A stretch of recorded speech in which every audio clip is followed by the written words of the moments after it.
से दो आधा यूक्रेन, वरना बारूद से छीनेंगे पूरा यूक्रेन।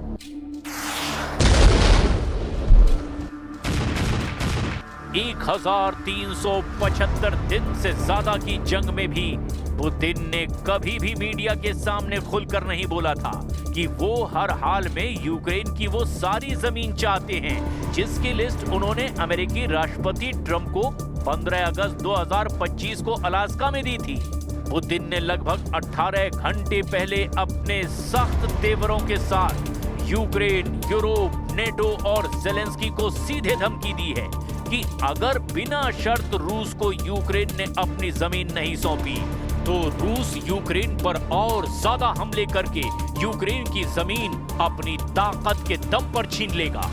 इधर जेलेंस्की की टीम ने यूरोप और नेटो के दम पर ऐलान कर दिया कि पुतिन को किसी भी कीमत पर यूक्रेन की 1 इंच भी जमीन नहीं देंगे।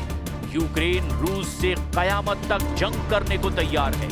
यूक्रेन के इस ऐलान के बाद से नेटो और यूरोप के देश बहुत ज्यादा खुश हैं, क्योंकि इन सभी को लग रहा था कि ट्रंप के 28 सूत्रीय शांति समझौते से जहां रूस को जबरदस्त फायदा होने वाला था, तो वहीं ट्रंप की 28 सूत्रीय शांति योजना यूक्रेन के लिए शर्मनाक हार साबित होती। कुल मिलाकर पुतिन ने 12 घंटे पहले जिस तरह से यूक्रेन पर और बड़े हमले करने का ऐलान किया है, उससे तो बिल्कुल साफ हो गया है कि अब रूस बातचीत से नहीं, बारूद से यूक्रेन की जमीन पर कब्जा करने जा रहा है। ट्रंप के 28 फॉर्मूले फेल, पुतिन का आखिरी हमला शुरू। 28 अक्टूबर 2025 से अब तक रूस यूक्रेन के लगभग 2.5% नए इलाकों पर कब्जा कर चुका है। रूस के कोहराम मचाते हमले, यूक्रेनी जमीन को रौंदते रूसी टैंक और यूक्रेन सैनिकों के चीथड़े उड़ाती रूसी मिसाइलें और ड्रोन ने पूर्वी यूक्रेन को कब्रिस्तान बना डाला है। यूक्रेन के कई इलाके तो ऐसे हैं जहां सिर्फ 100 से 150 के करीब बुजुर्ग बचे हैं। 60,000 आबादी वाले पूर्वी यूक्रेन के पोक्रोवस्क में सिर्फ 1,500 यूक्रेनी बचे हैं, जिनमें यूक्रेनी अधिकारी और इमरजेंसी सर्विस के लोग भी शामिल हैं। आप रूस के हमलों का इसी से अंदाजा लगा सकते हैं कि 60 दिन में रूस ने यूक्रेन पर 10,500 हमले किए हैं, जिसकी वजह से लुहांस्क, खेरसॉन, खार्किव, डोनेत्स्क, जापोरिज्जिया में भी भीषण तबाही हुई है। हैरानी की बात तो ये है कि अमेरिका के राष्ट्रपति ट्रंप के 28 सूत्रीय शांति योजना में भी ये लिखित में मौजूद है कि यूक्रेन को अपनी जमीन का एक बड़ा हिस्सा रूस को देना होगा। लेकिन अमेरिका के उलट यूरोप और नेटो देश ट्रंप के प्लान के बिल्कुल खिलाफ हैं, जिसकी वजह से यूक्रेन ने दो टूक कह दिया है कि वो किसी भी कीमत पर रूस को अपनी जमीन नहीं सौंपेगा, चाहे शांति हो या फिर जंग हो। लेकिन आप देखिए, जब पुतिन ने धमकी देते हुए कहा कि यूक्रेन अगर जमीन नहीं देगा तो रूस बारूदी हमलों के दम पर जमीन छीन लेगा, तो इस पर जेलेंस्की की टीम ने जो जवाब दिया, उससे साबित होता है कि यूक्रेन रूस से अभी भी लंबी जंग को तैयार है। Значит, мы до сих пор получаем заходы о прекращении боевых действий там. Войска Украины уйдут из занимаемых ими территорий, вот тогда и прекратятся боевые действия. Не уйдут, мы добьемся этого вооруженным путем. Вот. Зараз я чую, що розвідки партнерів дають їм інформацію, що російська позиція стала заходити, в тому числі через деяких суб'єктів з України. Це точно не допомагає. Є наша державна позиція, є українська гідність. Рухатись треба так, щоб її посилити, а не підважити. Розраховую, що мене почують зараз ті, кого це стосується. भीषण जंग को तैयार पुतिन, नेटो यूरोप ने भड़काया युद्ध।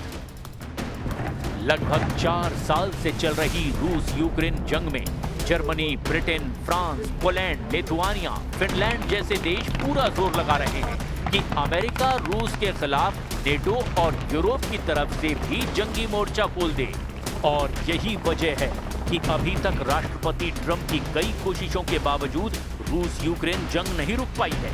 पेरिस, लंदन और वॉशिंगटन में हुई नेटो और यूरोप की मीटिंग में ज़ेलेंस्की को ये लॉलीपॉप दिया गया कि यूरोप और नेटो रूस से यूक्रेन को बचाएंगे। यही वजह है कि नेटो और यूरोप के देश यूक्रेन को अपने महंगे हथियार बेचने में लगे हुए हैं। हथियार बेचने की इस होड़ की वजह से कहीं ना कहीं रूस यूक्रेन युद्ध नहीं रुक पा रहा है। जरा देखिए कैसे फ्रांस और रूस एक दूसरे के फाइटर जेट को कम दिखाने पर तुले हुए हैं। Su-35 वर्सेस मिराज 2000, जंग का असली फाइटर कौन? रूस और यूक्रेन जंग को लगभग 4 साल होने वाले हैं। इतने दिन बीत जाने के बाद ना तो रूस और ना ही पश्चिमी फाइटर जेट से लैस यूक्रेन हवा में अपनी बादशाहत कायम कर पाए हैं। दोनों ही देश लगातार वीडियो जारी करके ये दिखाने की कोशिश कर रहे हैं कि उनके फाइटर जेट ज्यादा बेहतर प्रदर्शन कर रहे हैं। रूसी सरकारी कंपनी रोस्टेक ने एक वीडियो जारी करके दावा किया कि उसके सुखोई 35S फाइटर जेट ने पश्चिमी देशों के F-16 और मिराज 2000 विमान को कम ऊंचाई की लड़ाई में पीछे जाने के लिए मजबूर कर दिया। वहीं यूक्रेनी सेना ने भी एक वीडियो जारी करके कहा कि मिराज 2000 फाइटर जेट की सफलता दर 8% रही, जो बहुत ही शानदार रही। यूक्रेनी सेना ने एक वीडियो जारी करके बताया कि मिराज 2000 विमानों ने रूसी मिसाइलों और ड्रोन को हवा में मार गिराया। विश्लेषकों का कहना है कि इन दोनों देशों के दावों से एक बात साबित है कि दोनों ही यूक्रेनी आकाश पर दबदबा कायम करने में संघर्ष कर रहे हैं। रूसी समाचार एजेंसी तास से बातचीत में रोस्टेक के सीईओ ने बताया कि सुखोई 35 की वजह से दुश्मन के विमानों को कम ऊंचाई पर उड़ान भरना पड़ रहा है। वहीं सुखोई 35 जेट सैकड़ों किलोमीटर की दूरी से अपने लक्ष्यों को तबाह कर रहा है। इसी वजह से दुश्मन के विमान हवा से हवा में मिसाइल नहीं दाग पा रहे। इसमें अमेरिकी F-16 और फ्रांसीसी विमान मिराज 2000 भी शामिल है। रूस का सुखोई 35 विमान एक 4.5 पीढ़ी का मल्टी रोल फाइटर जेट है। ये रूस का सबसे आधुनिक फाइटर जेट है जो हवा में बादशाहत कायम करने और सटीक हमला करने में माहिर है। इसमें एयरबेस ई रडार लगा है जो 400 किलोमीटर दूर के लक्ष्यों की पहचान कर सकता है। इसमें लंबी दूरी तक मार करने वाली R-77 या R-37M मिसाइलें लगी है। रूस अब तक करीब 8 सुखोई 35 जेट को जंग में गंवा भी चुका है। वहीं यूक्रेनी सेना लगातार फ्रांसीसी मिराज 2000 फाइटर जेट की तारीफ कर रही है। यूक्रेनी वायुसेना ने एक वीडियो जारी करके बताया कि मिराज 2000 की मैजिक 2 मिसाइल युद्ध के दौरान बहुत ही प्रभावी साबित हुई है।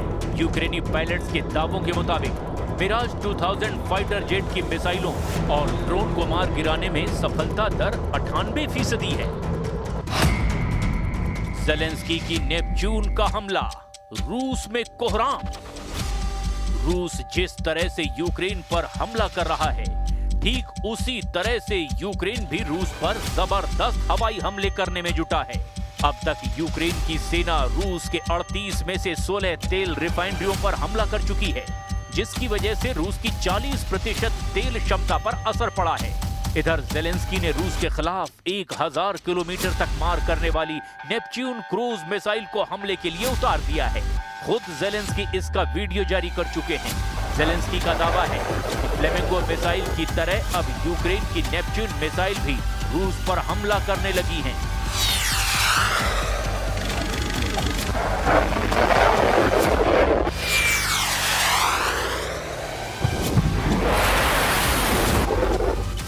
इन हालातों को देखकर साफ कहा जा सकता है कि अगर ट्रंप का 28 सूत्रीय फॉर्मूला यूक्रेन ने यूरोप और नेटो के साथ मिलकर फेल कर दिया, तो फिर पुतिन को यूक्रेन पर और ज्यादा भयानक हमले करने से कोई नहीं रोक पाएगा।